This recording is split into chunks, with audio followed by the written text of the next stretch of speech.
2025 నూతన ఆంగ్ల సంవత్సరానికి గాను ధనుస్సు రాశి వారి యొక్క వార్షిక ఫలితాలు.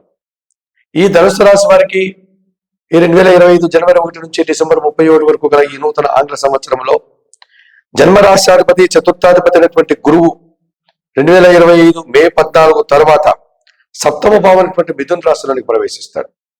ఈ సప్తమ భావంలో గురు సంచారం ధనుస్సు రాశి వారికి సమాజంలో గుర్తింపుని, కుటుంబపరమైన సౌఖ్యాన్ని, కుటుంబంలో శుభకార్యాల ప్రస్తావనను తీసుకొస్తుంది. జీవిత భాగస్వామి సహకారం పుష్కలంగా ఉంటుంది. సమాజంలో పేరు ప్రఖ్యాతలు తెచ్చుకోగలుగుతారు. విద్యారంగంలో పనిచేసే వారికి విజయాలు, విద్యార్థులకు శుభలితాలు రావడానికి అవకాశం ఉంటుంది. ద్వితీయ తృతీయాధిపతి అయినటువంటి శని భగవానుడు 2025 మార్చి 29 వరకు తృతీయ భావం అయినటువంటి కుంభరాశిలో సంచారం కొనసాగించడం వల్ల మీ మాటకు విలువ పెరుగుతుంది. జన సహకారం బాగా ఉంటుంది. స్థిరాస్తుల నుంచి లాభాలు అందుకుంటారు. వ్యవసాయ రంగంలో లాభాలు అందుకుంటారు. వృత్తి, ఉద్యోగ, వ్యాపారాల్లో అభివృద్ధిని సాధిస్తారు.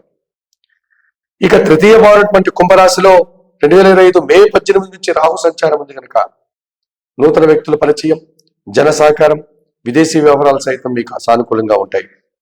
ధైర్యంగా మీరు చేసే కార్యక్రమాలంతా కూడా విజయం సాధిస్తాయి.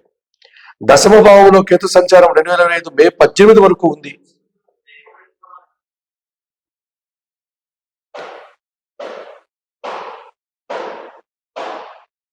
మే 18 వరకు కేతు సంచారం ఉంది గనక, ఈ కేతు దశమ భావంలోనే సంచరిస్తున్నాడు గనక ఈ ధనుస్సు రాశి వారికి నిరాడంబరంగా వృత్తి, ఉద్యోగ, వ్యాపారాల్లో అభివృద్ధిని సాధించుకోగలుగుతారు. అలాగే 2025లో భాగ్యాధిపతి అయినటువంటి రవి ఈ ధనుస్సు రాశి వారికి ఫిబ్రవరి, మార్చి మాసాల్లో తృతీయ భావమైనటువంటి కుంభరాశిలోను, 2025 మే, జూన్ మాసాల్లో షష్టమ భావమైనటువంటి వృషభ రాశిలోను, 2025 సెప్టెంబర్, అక్టోబర్, నవంబర్ మాసాల్లో కన్యా, తులా రాశుల్లో అనగా దశమ లాభభావాల్లోనూ ఈయన సంచారం కొనసాగించడం వల్ల ప్రభుత్వపరమైనటువంటి కార్యక్రమాలన్నీ కూడా విజయవంతంగా పూర్తి చేస్తారు. ప్రభుత్వం నుంచి ఆదాయాన్ని అందుకోగలుగుతారు. తండ్రి నుంచి ఆదాయాన్ని అందుకోగలుగుతారు. రాజకీయ నాయకులకి విశేషమైన శుభలితాలు రావడానికి అవకాశం ఉంటుంది. ఇక పంచమ వ్యయాధిపతి అయినటువంటి కుజుడు 2025 జూలై, ఆగస్టు, సెప్టెంబర్ మాసాల్లో అనగా కన్యా, తులారాశిలో సంచరించడం వల్ల, దశమ లాభభావాల్లో సంచరించడం వల్ల నూతన భూములు కొనుగోలు, భూముల వల్ల లాభాలు, వాహనాల వల్ల లాభాలు, వాహన సౌఖ్యాలు అందుకోగలుగుతారు. వ్యవసాయ రంగంలో విశేషమైన లాభాలు కూడా మీరు పొందగలుగుతారు.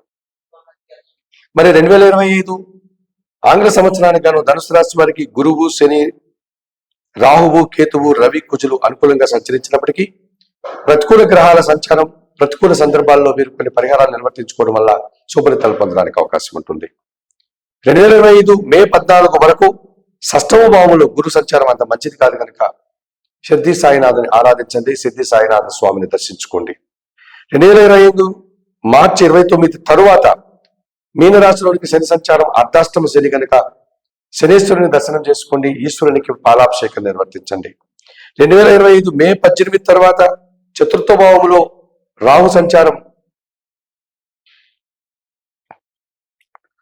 2025 మే 18 వరకు మీనరాశిలో రాహు సంచారం మీకు అర్ధాష్టమ రాహు దోషం ఉంది కనుక కనకదుర్గాదేవికి ఆరాధన చేసి అమ్మవారిని దర్శించుకోండి. 2025 మే 18 తరువాత దశమ భావంలో ఉన్నటువంటి కేతు భాగ్యభావంలోనికి వెళ్తున్నాడు కనుక నిత్య గణపతి ఆరాధన చేయండి. సుబ్రహ్మణ్య స్వామిని ఆరాధించుకోండి. సుప్రభాతం ఛానల్ ప్రేక్షకులైనటువంటి ఈ ధనుస్సు రాశి వారు చెప్పిన విషయాలని స్వీకరిస్తూ పరిహారాలు పాటిస్తూ ఆయుర ఆరోగ్యాలతో ఆర్థిక అభివృద్ధిని పొందాలని మనస్ఫూర్తిగా కోరుకుంటూ సర్వే జన సుఖినో భవంతు. నమస్కారం.